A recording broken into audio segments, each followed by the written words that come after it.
जमात इस्लामी पर आयद पाबंदी और लिबरेशन फ्रंट के चेयरमैन यासीन मलिक पर लगाए गए पीएसए से वादी कश्मीर के लोगों में पहले ही तशवीश पाई जा रही है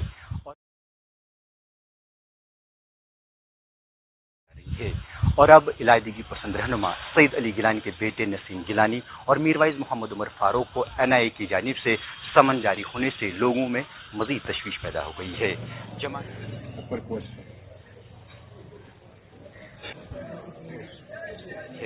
जमात इस्लामी पर आयद पाबंदी के खिलाफ हमने रवा हफ्ते कई सियासी और तजारती अंजुमनों की जानिब से एहतजाजी मुजाहरे देखे और अब इलायदगी पसंद रहनुमा मीरवाइज मोहम्मद उमर फारूक पर एनआईए की जानिब से समन जारी होने के खिलाफ शहर खास की तमाम छोटी बड़ी तजारती अंजुमनों ने 2 दिन की बंद की कॉल दी है,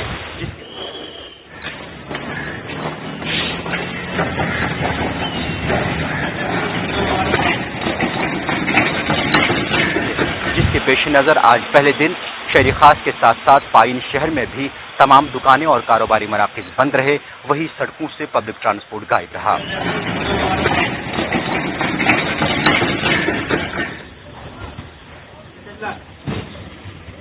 जी